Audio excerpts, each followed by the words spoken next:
All right, I'm gonna open Elliot Ness because it's the one next in line for me.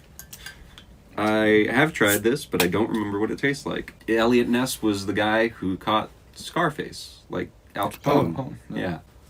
I wonder if Scarface, the original one, is just based on Al Capone, because that would make a lot more sense. Oh, like the 1927 one? Yeah. Yeah, it's totally based on Al Capone. Oh, well, that's cool. And then they just adapted it to cocaine. Mm-hmm. Neat. Neat.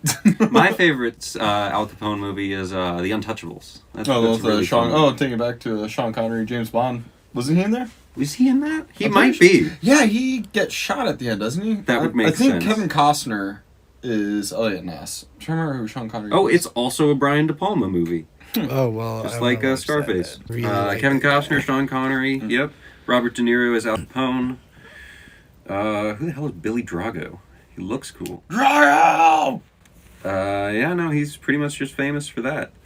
Anyone else? No. Cool But so the Untouchables were basically everyone in Chicago, meaning everyone on the police force, was corrupt. And so Kevin Costner, Elliot Ness, was like, I'm putting together a team of certain individuals with certain skills, and they can't be bought off because I'll kill them if they're bought off. Or something like that. What's your favorite gangster movie? Like, just in general. I really like Donnie Brasco. I really like Goodfellas. Those are the two I've probably seen the most. I've never even heard Donnie Brasco. Donnie Brasco is Johnny Depp and Al Pacino playing in a mob. Johnny Depp is secretly working for the FBI. It's like a 3-hour-long movie. And Johnny Depp basically just goes deep undercover and has to rat on Lefty, who is played by Al Pacino, and kind of leave him behind in the mob structure.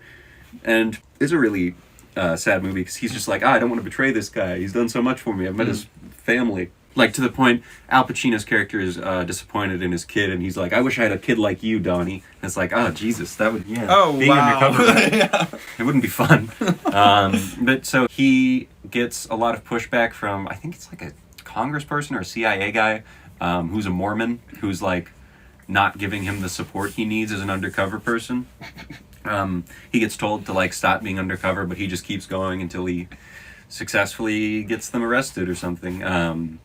There's a particularly funny scene in that movie where him and all of his gangster friends go to I think it's like a Chinese restaurant, and the host is like, take off your shoes, and he's wearing a tape recorder in his left shoe, so he's like, no, I'm not going to take off my shoes, I got weird feet or something like that. And the guy just keeps going, take off your shoes, and everyone's like, come on, Donnie, take off your shoes. And then eventually he like makes it a whole thing, and they all beat the shit out of the host. Unfortunately. There's another point in the movie where Donnie's at like an airport and he sees, I think it's the DA, the district attorney for like the United States or whatever, or what are they fucking called? Something. You know, like the best lawyer in the country. Jeff Sessions was it last administration. I don't know who it is now. Attorney General. Attorney General? Yeah, that's what I'm looking for. Anyway. Attorney General recognizes him, uses his real name, and Donnie just punches him. And another guy helps the Attorney General and says, he's undercover, you idiot. And that was also a particularly funny scene. I have not tried this beer yet. My favorite gangster movie is Scarface. Scarface. What is your favorite gangster movie? Thank you for asking. Yeah, of course. No, I really like The Departed, but have you all ever seen... I forgot about The Departed. I saw that recently. No, Eastern Promises or History of Violence. I've not seen that. Both Viggo Mortensen movies. Came out like right after Lord of the Rings, so you can pretty much do anything. Who's Eastern Promises in Lord of the Rings? Yeah, he's Aragorn. He's okay. He's the king who returns. Yeah. King. Okay. It's the guy I'm constantly confusing with Mads Mikkelsen because their names are similar. They're not that similar. They're both incredibly rugged individuals, though. But no, Eastern Promises is probably my favorite of the two. It's actually like a Russian mob movie, but there's not a lot of those. Kind of close to Gangster. Sure. But he plays an informant for like deep Interpol, and he gets involved with like the Russian mob as like their driver, and he just slowly works his way into the confidences of like the higher ups in the mob, and he's like reporting on them. Mm-hmm. That's pretty crazy. And then I think one of the mobsters, can't remember if it's one of the head guys or one of the head guys' sons. I think it was the head guys' sons. Has a kid with some chick, Mm-hmm. And that's like a big no-no for whatever reason. I can't remember now. Oh, Russians are Catholics. Probably.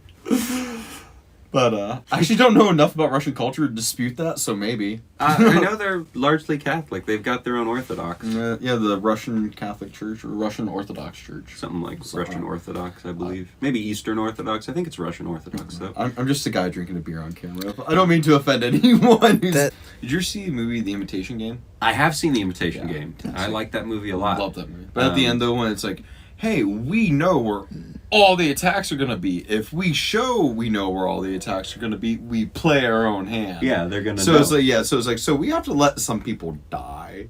That's like, fuck, you shouldn't have the gold monkey. Do you know what happened to Turing? Turing was gay. He was out as gay, chemically castrated, and then killed himself. Yep. Yeah. Alan Turing, the creator of the Turing. computer, pretty much the person. You haven't seen The Imitation Game. Nope. Okay, it's on Netflix. I'm gonna have to show that to you. I've been looking for an excuse to rewatch that, and it has presented itself. Fantastic. It's a really good movie. My story with that is I saw it in theaters with my grandmother and younger brother, while my grandfather, an older twin older brother, saw Interstellar. And so we finished The Imitation Game, which is like maybe 2 hours at most, and Interstellar's like 3.5 hours long. So we just went into Interstellar, and my grandma had always raised me like, you can never steal. Stealing is wrong. There are certain things you don't do, and she was just like, okay, we're gonna go sit with your grandfather in Interstellar. Like, we're just gonna steal part of this movie. On. This is illegal. And it didn't matter. I didn't watch the movie. I fell asleep because I didn't understand what was going on. And Interstellar, at times, is a very slow movie. I really think that like movie theaters have the expectation that you're going to steal movies. Well, that like if you pay for that. If you at least pay for a movie, you're basically in for the day. Oh, God. Like I was appalled when my grandmother asked me to do that.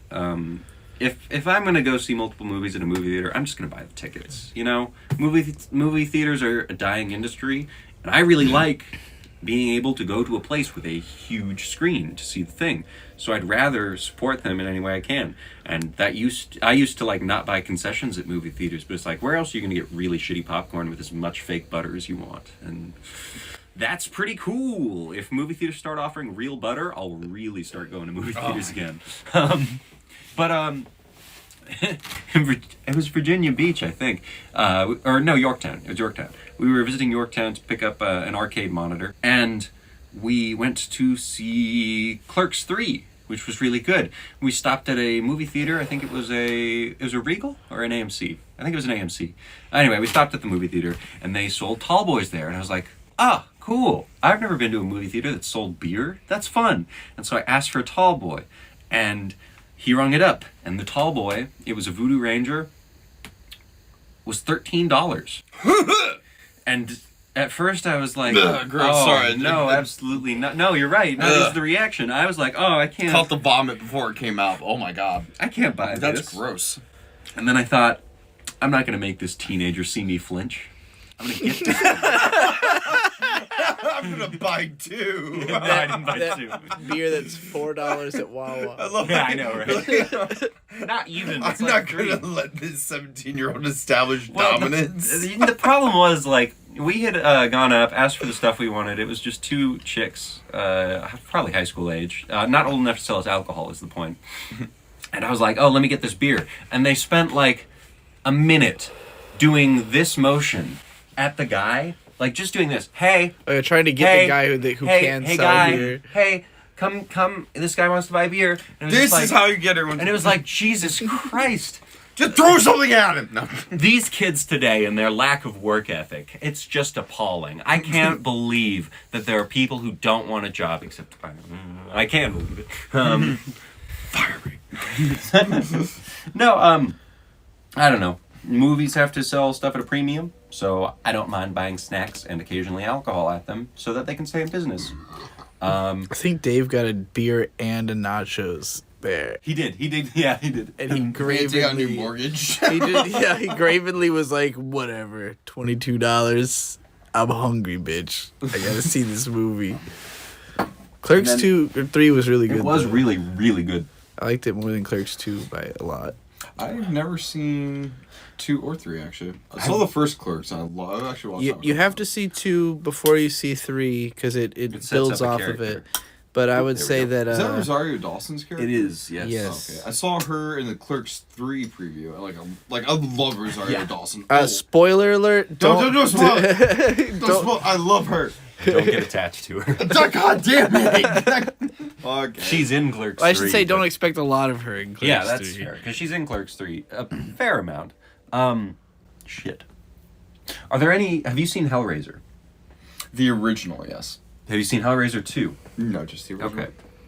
Okay. We watched the original and the second one and half of the third one recently. The original and the second one, I think, were filmed in very close succession with each other. Yeah, the so second they're one, very though, good. The second one I know just from stills and stuff like that I've seen. Sure. It very heavily I like the images of hell or the hell dimension. Yeah. Yeah. The Very labyrinth.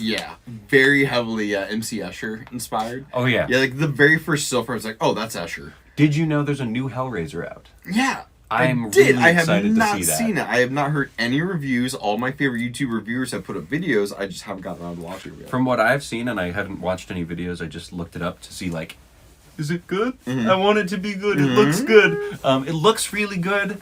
Everyone that reviewed it on IMDb, Rotten Tomatoes, it was reviewed pretty well. So I'm raring to see it. Do you know? Did Clive Barker direct this one as well? No, he only did the first one. He did the first and the second one, I think. No, Oh, he not did the the second one? No. Oh, shit. It's Let me kind of see. cool though. That was his directorial debut. I mean, we're off camera. We're talking about Todd McFarlane directing Spawn, Yes. the new one or the remake. And it kind of gave me Clive Barker vibes, where it's like, hey, you don't have to give me a huge budget. I can still make a really good, low budget, scary ass movie that's gonna knock everyone's socks off.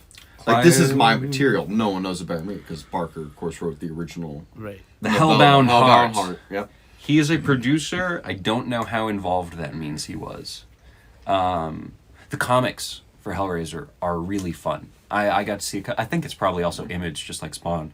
But the first one that I was able to come across is just a bunch of stories of people that got by Cenobites. And it just shows a bunch of different Cenobites. Apparently, in the comic universe, Jack the Ripper is a Cenobite. Interesting. Yeah, so Cenobites are... They're people that are good at killing people that other Cenobites are like, hey, we want him. Yeah. Let's get him. And then they... Is this a job interview? Welcome to hell. Exactly. And a so, job. the puzzle... There's, puzzle boxes. There's a maze that's a puzzle box. There's a tunnel of love that's a puzzle box. There's a kid that's a puzzle box. I don't know how you fucking solve that. But one of the stories in the first comic is a woman tries to make a deal with a Cenobite because she can't have kids, and then she ends up having a kid, but it's a puzzle box. Or what do they call it? I don't know. It's a puzzle box, and it summons the Cenobites.